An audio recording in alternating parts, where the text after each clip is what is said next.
So my confession is that I am suffering from brain rot because I'm quite honestly addicted to my phone. Let me tell you guys about my screen time. Last week, I had a total average of close to, I guess, well, 7 hours. The main app that I use is TikTok. Actually so crazy because I don't even know what I'm like looking at and what I'm scrolling through at this point. Like I've consumed so much content, everything just flies past me. This week, we're doing a little bit better. We're down to like 5 hours and 35 minutes. Like still not the best, but better than like 7 hours. I thought it would be fun to challenge myself to swap my screen time for a full day of hobbies instead. Here is how I'm going to split up my day. I've actually written everything out on my iPad. First, we're going to journal for 1 hour. Second, we're going to read for 1 hour. Third, we're going to make a set of press-ons. I was way too ambitious when I planned this, so you'll see later on in the video what I ended up doing instead of nails. The last hobby that I want to try out today is making stamps, because I actually have like a stamp set that I got from Amazon a while back, but I never actually got around to properly making a set of stamps, so I think it would be fun. Woke up bright and early. I'm going to try my best to stay off of my phone, like fingers crossed that it goes well. Before I get into journaling, I just want to let you guys know that I'm hosting a giveaway with Stationery Pal. All you have to do to enter is follow me on this channel, follow Stationery Pal on their Instagram, and leave a comment with your Instagram username and which items you like from the Stationery Pal website. A while back, they sent me some of their stationery, so I just want to quickly show you guys some of the stuff that I got from them. So first up, we've got this pack of neutral colored mild liners. I love these. I got my favorite brush pens of all time. These are dual tipped brush pens in the prettiest pastel colors ever. I got a set of these glittery highlighters. I know, glittery. Can you believe it? I'm obsessed with this. Look at this. It's a Pom Pom Purin Pilot Juice pen in 0.5. Pom Pom Purin is one of my all-time favorite Sanrio characters. Also, let me just say, I've been using these pens non-stop. The Zebra Clip 0.5 special edition dessert pens. Look at how cute they are. I also got a ceramic pen cutter. It's a little pen that has like the teeniest, tiniest blade that you can use for scrapbooking, journaling, to kind of like cut out little shapes and things like that. Oh my god, this has been on my wish list since forever, but this is the Mount Fuji eraser. The more you use it, the more the eraser will turn into Mount Fuji. Lastly, I have this little stamp set. I am so obsessed with this stamp set because it is so useful. As you can see here, all of the dates are just like displayed together like this. Let's say you don't want the full month, that's okay. You can break it apart and even use just like 1 week or 1 day, whatever it is. Oh my god.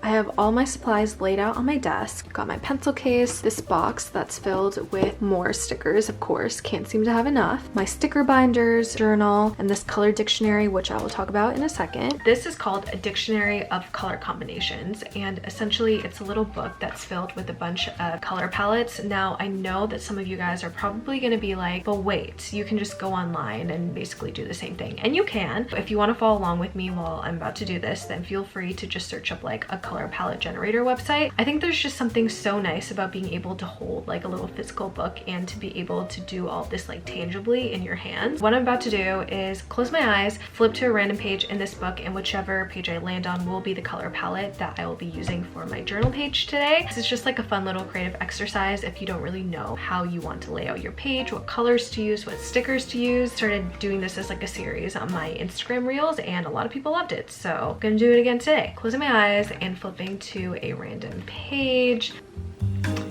Oh, okay.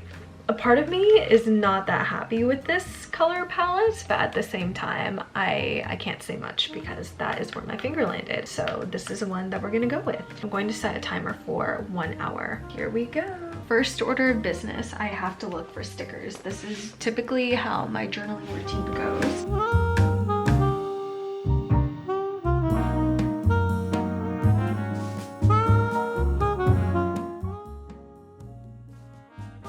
I'm not too sure if this counts as like cheating, but one of the things I love to do while journaling is listening to a podcast. Does that count as screen time? I'm not too sure. I was like debating, should I watch a YouTube video? What about a podcast? Because I'm not really like looking at the screen. For those of you that are wondering, I've been listening to Crying in H Mart on Spotify. Been really out of the whole like podcast audiobook groove just because I'm so brain rotted that I can't seem to like focus unless I'm like multitasking. I started listening to this like a couple weeks ago and it's been really good. It's like inspiring me to write my own memoir, even though my life is like not that interesting. Look at all these letter stickers that I have. Now you may be wondering, how is it that I have so many stickers? I am a sticker hoarder. I have so much sticker anxiety, and it wasn't until this year that I started learning how to use my stickers and actually working past this fear, because for the longest time I would just have all these stickers and I wouldn't really know what to do with all them because I always felt like I can't use it because it's just too perfect to use. Like, what if I have to use them for like another moment? And I would just keep on saving them and saving them and saving them to the point where like I would never use them. It just made me realize, what am I gonna do with all these stickers like 20 years from now? Look at them forever in this box. The great thing about using these stickers is that I'm making room for new stickers. These were the stickers that I could find that are the closest to those colors. I will most likely not use all of these. I've decided for this spread, I want to write a review for this book that I read recently called Denison Avenue. So for those of you that don't know about this book, it is a book set in Toronto and it follows an elderly Chinese Canadian immigrant named Wang Cho-sum who's dealing with the loss of her husband. Her way of trying to cope with this grief is by collecting cans and bottles as a way to make money. A little bit of extra change, if you will. No spoilers, of course, but I was really excited to read this book because there was like themes about like gentrification, loss, grief, things like that. When I actually got around to reading it, let me tell you, I really had to force myself to finish it. If I were to look at it super objectively, I don't know if it would make it to like my top 10 reads of the year. One thing that's really cool about this book, I will say, is that one side, you've got this beautifully illustrated cover. You flip it around, it's the same cover but upside down. And that is because this is a multimedia book. So the other half of the book is filled with illustrations of the city. And because this book is about gentrification, it's giving you like a compare and contrast of like what the city used to look like versus what it looks like now, present day.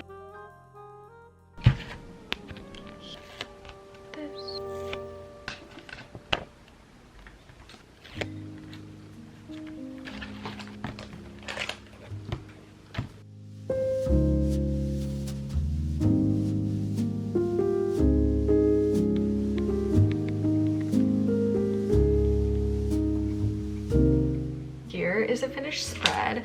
I'm pretty happy with it. We have the color palette right here, and then this is the spread. It looks very clean. I'm glad that I printed out this picture because if I didn't, I don't know what I would have like put instead. So let's see how much time I have left. I have 11 minutes left, so I think what I'm gonna do now is just write in my trauma brain dump journal.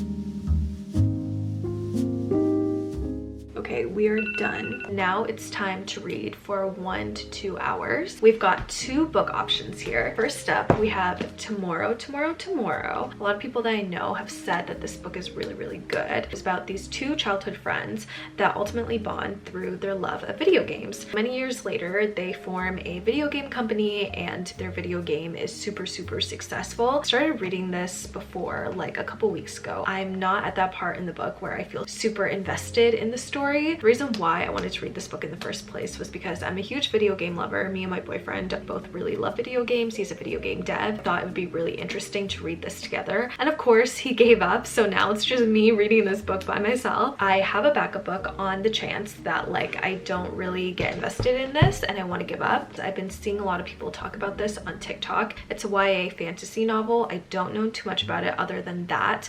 So I'm just hoping that it's good. My fingers are crossed. If I'm really struggling, then I will have this book to back me up, but if not, then I'm just going to continue to read that. So we shall see how it goes.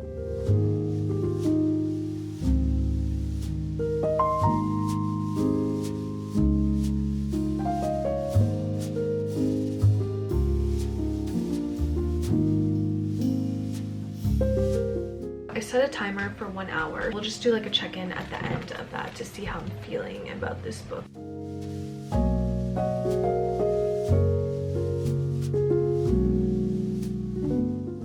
switched to reading on my bed because I just wanted to be comfier. I am on page 110 after maybe 10 minutes of reading, at the part of the book where both characters are like working tirelessly on the game non-stop, like putting their whole coochie and back into this freaking game that they're making. And it's like really interesting reading the very detailed and like specific ways that they're going about like the design choices, the mechanics of the game. I feel like I've been given this like very insider view of it through my boyfriend and watching him kind of like talk about games and like making his own games. How I feel about the characters though, I don't know, very hard to say. I don't really think I am that drawn to the characters quite yet, or that connected. I do feel like they're a tad bit pretentious, like that's kind of the vibe of the book. I feel like, to each their own. I know that a lot of people love this book, so we shall continue to see. Also, yes, I borrowed this from the library because I didn't want to pay for a hardcover book. I don't like hardcover books, I'm so sorry.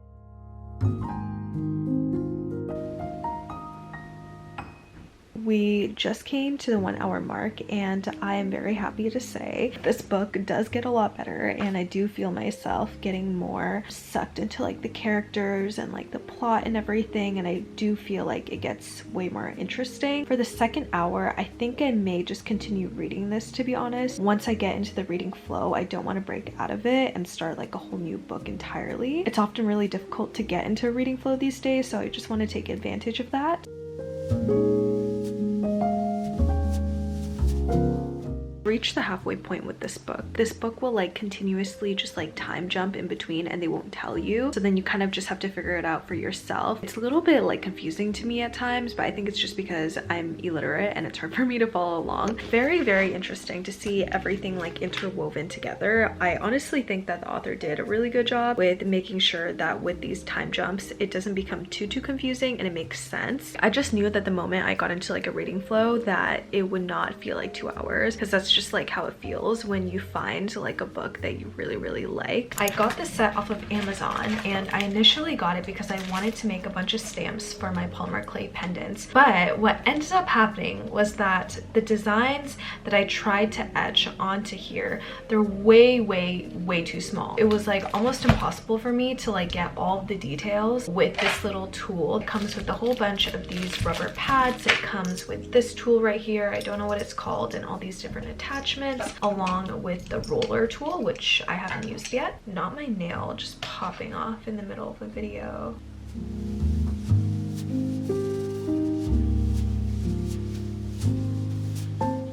I kept it really simple with these two designs. I did a pair of cherries and just this star. I just want to see if I'll be able to carve it out properly, because the first time I did it, it was just like an epic fail. The last time I remember doing something like this, like rubber stamp carving, it was probably in high school, grade 9 of high school, in like the only arts class that I had ever taken. It's a very full circle moment doing this again. There's so many different blades here. I don't know which one I'm supposed to be using. Oh, okay, I already fucked it up here. I feel like I'm getting the hang of it somewhat.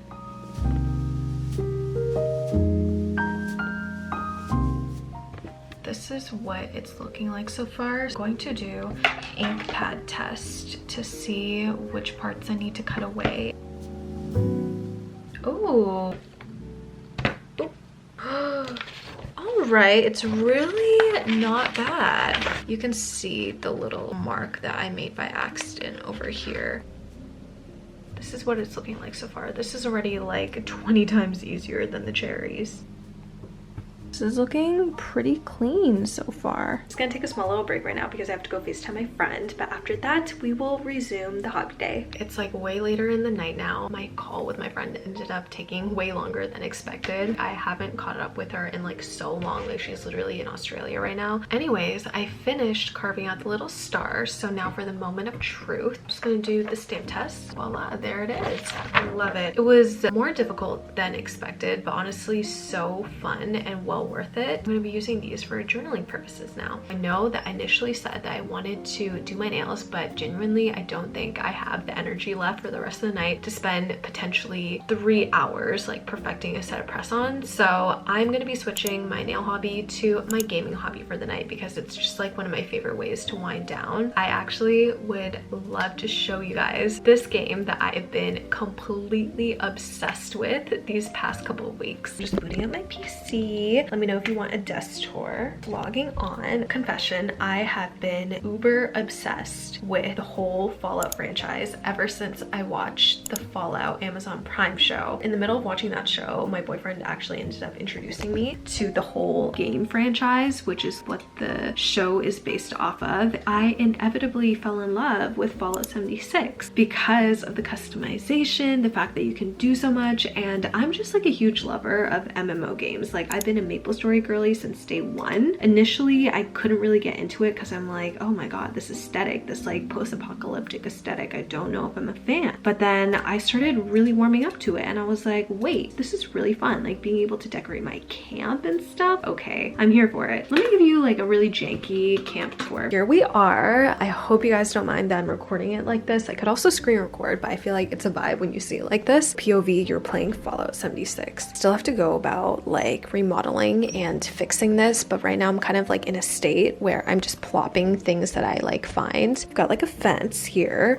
I have a little statue on the outside. We've got these tiki torches on both sides because why not? I've got a little storage box. This is the vendor. You can sell and like buy things at these like vending machines that all players have at their camp. I have a bunch of these signs just pointing to it to make it easier so people know where to find it. We've got some more random stuff. We got my cooking area here, my outdoor cooking area, all of my workbenches just laid out right next to each other. A windmill. I don't know why I put it here because it's not connected to anything. We've got all my plants here. Look at the way I messed up the sign. So building in this game is so incredibly frustrating. And when I try to fix up my sign the second time, I wasn't able to line it up properly and I just haven't been able to fix it at all. So now it just looks super wacky. And then going in, we've got a little display with some of the teddy bears that I've been collecting. We've got some random little knickknacks. We have a bed down here. It feels very functional and practical,